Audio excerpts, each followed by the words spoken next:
The night I proposed, my fiancée told me, "You'll never be at the top of my list. My friends will always come before you." So I proved she wasn't my priority either, and she completely lost it, begging me to quit. "What's up?" read it the night I put a ring on my girlfriend's finger. My fiancée casually told me I'd never be her priority. Her friends earned that spot 9 years ago. I smiled, nodded, and spent the next month showing her exactly what it feels like to be somebody's backup option. I'm 29M. And I proposed to my fiancé, Mari's 28F, at Marcato, this Italian place in Portland where we had our first date. I'd spent 3 months coordinating with the owner, dropped $6,000 on a custom ring from a jeweler in the Pearl District, and even slipped the pianist some cash to play her favorite song. When she said yes, the whole restaurant cheered. Champagne showed up. Random strangers congratulated us. It felt like a scene straight out of a movie. We got back to my place in Southeast around midnight, both still riding that engagement high. Did the whole newly engaged celebration thing. Afterward, lying there in the dark, I was already thinking about honeymoon spots and whether she'd want a spring or summer wedding. That's when she hit me with it. "You know you'll never be my number one, right? The girls come first." She said it like she was ordering dessert. I actually laughed, thinking she was joking. "What? Come on." She rolled toward me with this proud little smile like she'd just told me her favorite color. "You know how close I am with the girls. Senna, Britt, Eloyne, they've been with me since sophomore year at USC. That's 9 years. You've been around for 2. The math isn't complicated. It felt like someone pulled the plug on my happiness. 1 second I was floating, the next I felt hollow. "Maris, we literally just got engaged," I said. "Are you seriously saying your college friends will always outrank your husband?" "Well, yeah." She said it like I was the one being unreasonable. "They've been through everything with me. Every breakup, every job meltdown, every family disaster. They're my real support system. You're just the person I'm building a future with, just the guy who stuck around long enough to be a background character in her actual life." I didn't sleep. I just lay there replaying every moment I'd brushed off, the anniversary dinner she skipped because Senna had a situation. The Bend trip we planned for 6 months that she ditched because Britt needed help moving. The endless nights she chose 3-hour FaceTime marathons with her trio over spending 40 minutes watching something with me. Every time, I told myself it was normal around 2 a.m. I couldn't take it anymore. I got up, got dressed, and went for a drive because lying next to that sentence felt like suffocating. I called my buddy Thern because nothing screams healthy relationship like calling your friend at 2 a.m. to see if you're losing your mind. He picked up on the third ring. "This better be good." Maris told me I'll never be number one, that her friends always come first. "We just got engaged. Dead silence. Brother, what? Yeah." Apparently I clicked agree on some invisible terms of service for the bronze tier fiancé package. That's insane, man. That's not how relationships work. I stared at the steering wheel like it was going to give me advice. "Well, guess I'm not engaged anymore." Correct. I got home around 3:30. Maris was awake, propped up in bed, phone glowing, laughing into it. "Senna says we should do a rooftop engagement party," she said without looking up. "Perfect, right?" I stood in the doorway watching her type, watching her grin at whatever Senna was texting.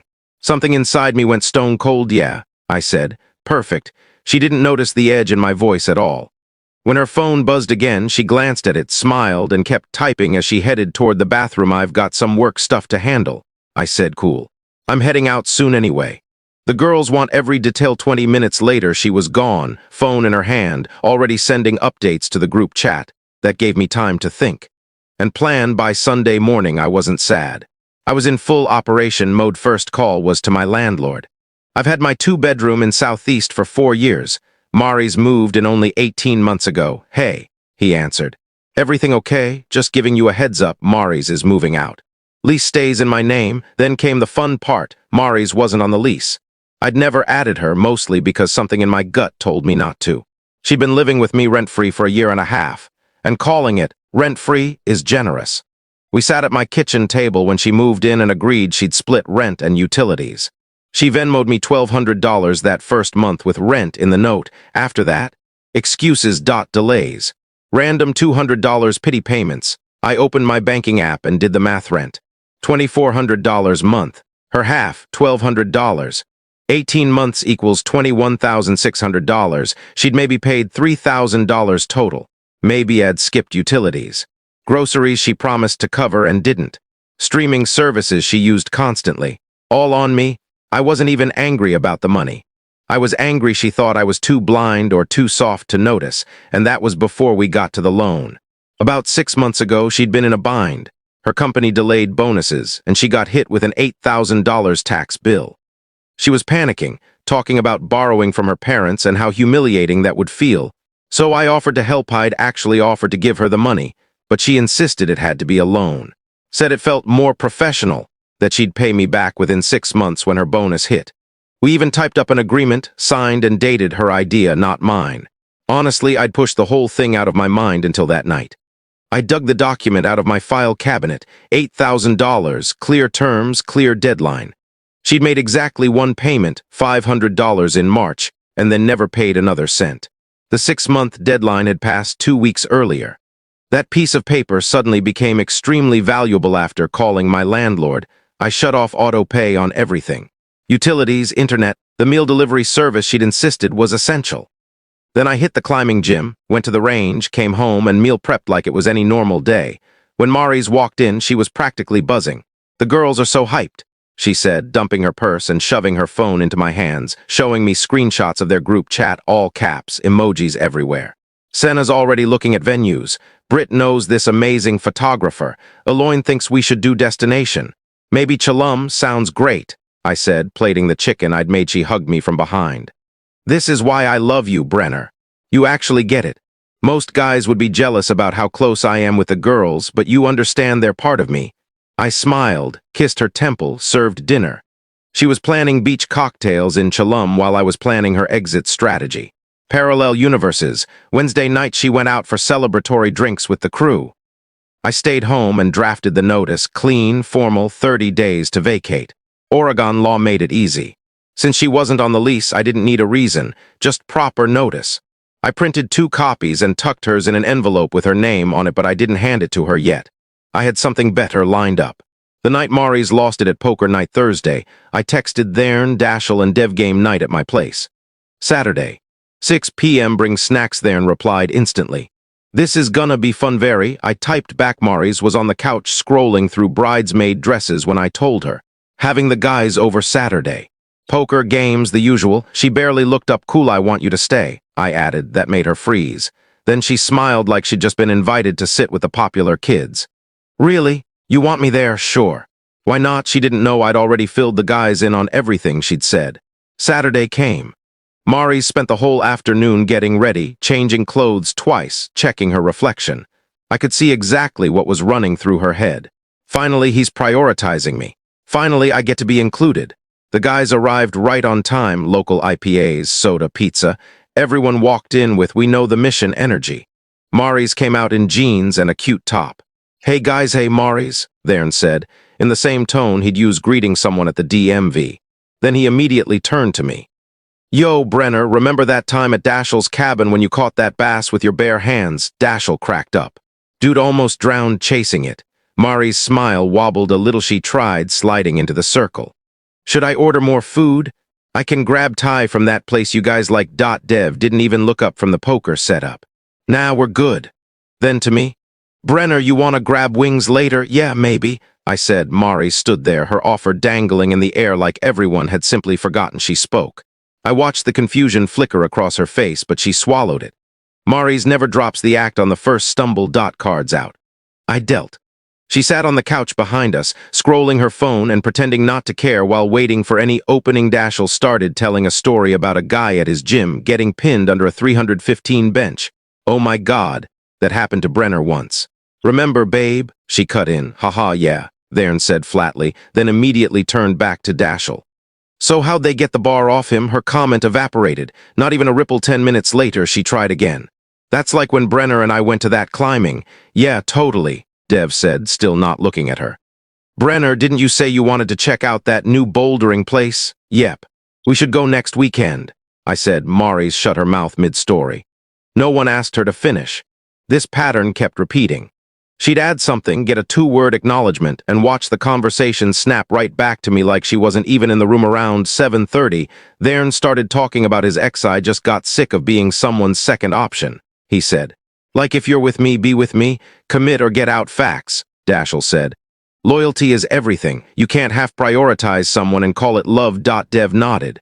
Some people don't know how to put the person in front of them first. It's wild they didn't look at Mari's. They didn't say her name, but I watched her shift on the couch. Her jaw tightened. She finally understood exactly what was happening. Brenner's always been solid, though, Thern said, glancing at me. Dude actually shows up. That's rare, Thern said. Facts, Dashel added. If I'm with someone, that's my person. Period. Mari's face was turning pink. She got up, went to the kitchen, grabbed a soda she didn't open, and came back pretending she wasn't bothered. She was absolutely bothered. She tried to wedge herself into the next conversation. Dashel was telling a story about a road trip, and she jumped in. Brenner and I are planning one soon. We're thinking, oh, nice, Dashel said automatically. Then he turned straight to me. Brenner, remember when we drove to Colorado and your tire blew out in the middle of nowhere? Dude, that trip was insane. I laughed. And just like that, they were off. Inside jokes, old stories, callbacks she'd never heard. She sat there smiling like she understood, but she was locked outside of a room she desperately wanted inside. By 8 p.m., the fake casual act was gone. She wasn't on her phone anymore. She was watching us, watching me, with a look that was half confusion, half panic. Then she stood up. You know what? I think we should all play a game together, silence-like together, she said louder. As a group. I'll get Cards Against Humanity. Thern glanced at me. We're good with poker. Thanks. No, come on, she insisted, voice cracking just a little. It'll be fun. Brenner, don't you think we're in the middle of a hand? Mari's, I said calmly. She froze, calculating. Then she did something I'd seen her do 100 times when she wasn't getting the attention she wanted. She tried to create a moment. Oh my gosh, you guys, she burst out, overly excited. I have to tell you something. Everyone looked up, not out of interest, but because the energy went weird. So I hit 10,000 followers on Instagram today. She beamed like she'd just announced a Nobel Prize. I've been working so hard and it finally paid off. Isn't that crazy? Dead silence. Dashel blinked. Cool, congrats, Mari's. Dev was already back to his cards. Thern didn't even react. She stood there waiting for someone to hype her up. Nothing, I mean, that's a pretty big milestone. She pushed, her voice getting thinner. Most people never even get to 5,000, and my engagement rate is really good now. I might even get brand deals. That's awesome, I said, flat, not looking up. Brenner, you could at least act happy for me, she snapped. I finally looked at her. You want me to stop my friend's poker night so everyone can celebrate your Instagram followers? She stammered. I just thought you thought we'd all drop everything and throw you a party for hitting 10K, Thern asked, disbelief dripping from his voice. Right now, during guys' night. Her face went crimson.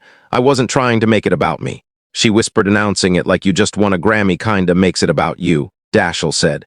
Nobody cares about your Instagram. Mari's. Dev shook his head. Read the room. She looked around at them, at me. And I watched the moment she realized she'd just humiliated herself in front of all of us. I'm going to go, she said, voice trembling. She grabbed her purse. I'm going. Cool, I said. Drive safe. Door slammed. Silence. Then Thern exhaled. Bro, what did we just witness? That, I said, sitting back down, is what 2 years of being taken for granted looks like. Dashel let out a low whistle. She really announced her follower count like that meant something. Main character syndrome, Dev muttered.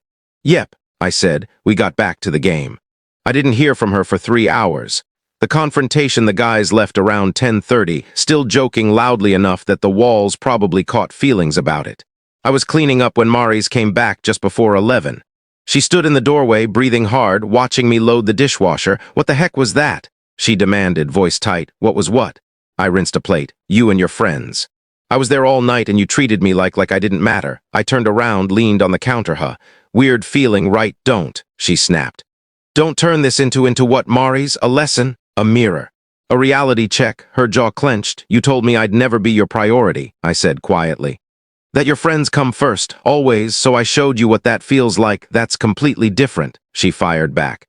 How? I asked. Because my friends have been with me for 9 years. They've earned that, and I haven't earned basic respect after 2 years and an engagement ring. She opened her mouth, then shut it. She had no angle, no twist, no spin. This is ridiculous, she said finally. You don't just ice someone out like that. They weren't even rude. They just ignored me in my own apartment, and that's why it worked, I said. That's exactly what I've been living with. I stepped closer, Mari's. Every time you picked a 3-hour FaceTime with Senna over one episode with me. Every time you canceled our plans because Britt needed something. Every birthday, every anniversary, every normal night.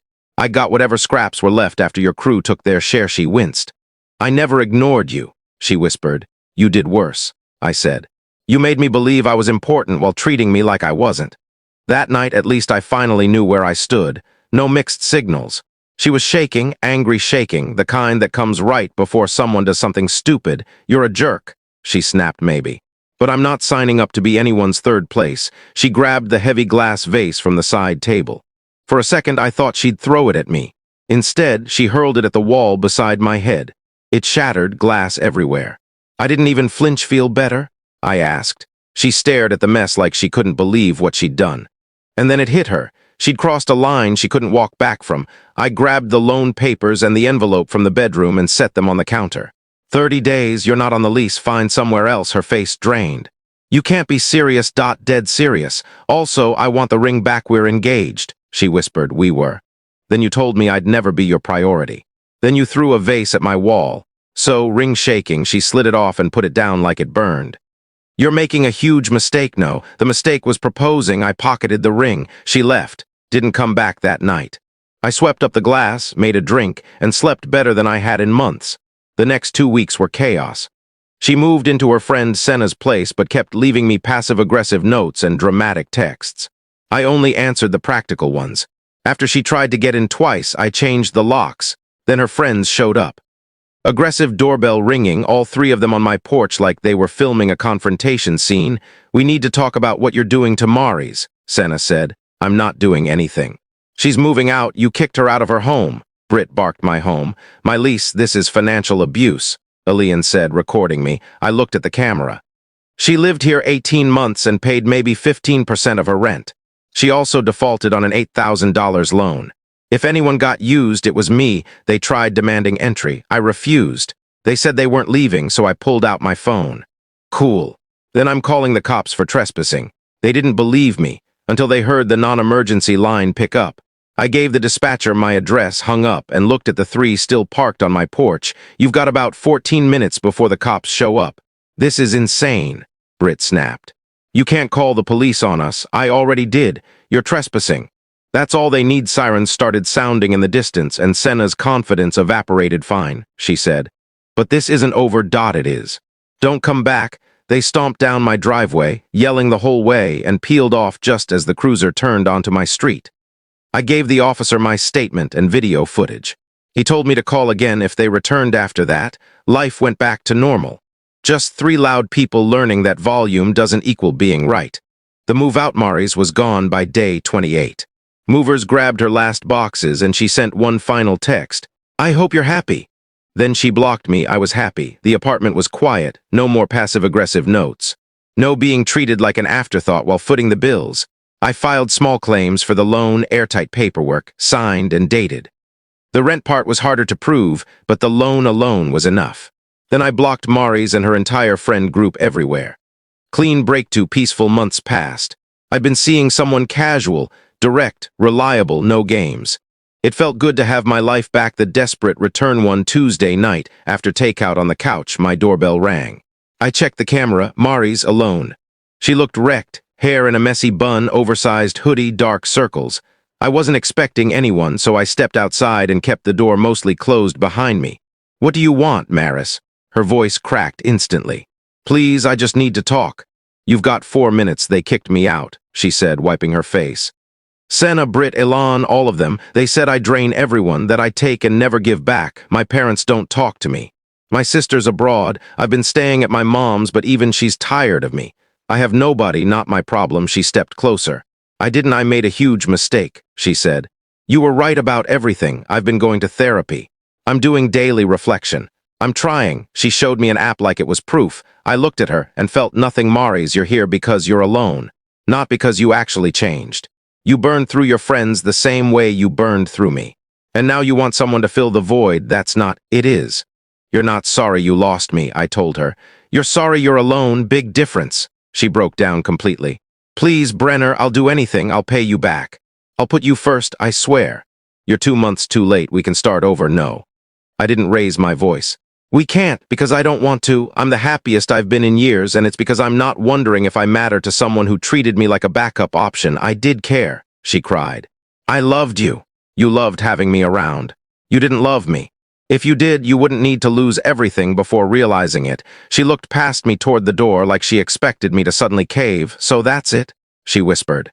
You're just done. You're already seeing someone else. I've been done since the night you said I'd never be your priority. You're just finally realizing it. Where am I supposed to go? What am I supposed to do? Figure it out. Like everyone else does when they hit bottom. Except now you don't get to land on me. You're cruel, no, I said. I just stopped being your safety net. Goodbye, Maurice. I went back inside, locked the door. She stood on the porch crying for 3 full minutes, hoping I'd break. I didn't. You okay? The girl on my couch asked. Yeah, I'm good. Wanna talk about it, not really cool. Found a documentary about that festival disaster. I sat down with my drink. Peaceful, quiet. Mine 5 minutes later, my phone buzzed. Unknown number. Please, I have nowhere to go. Blocked. Another number. I know I don't deserve another chance, but I'm begging you. Blocked again. 4 more numbers. All blocked. I cracked a soda, put my feet up on the coffee table I chose, and watched a documentary Maurice would have complained about. Slept better than I had in years. Aftermath. 3 months later, small claims court sent me a notice. Maurice didn't show. Default judgment, $7,500 plus fees. I knew I wouldn't get it all, but I filed for garnishment anyway. Ended up getting around $4,000 over 6 months. Not everything, but enough to prove a point. I replaced every piece of furniture she had picked. Signed the new lease alone. Went to the gym consistently. Put on muscle. Stopped living in constant stress. The casual girl I'd been seeing turned into something steady, not forced, not complicated. She asked what happened with Maurice one day. I told her the short version. She said I'd never be her priority, so I made her not mind. She nodded. Good. You can't fix someone who doesn't think anything's wrong. 6 months later, I went to a Timbers game alone. Nachos, 2-1 win, quiet walk home. Made dinner. Watched whatever I wanted. Slept in a dark room without anyone's phone lighting it up at 1 a.m. Best sleep in years.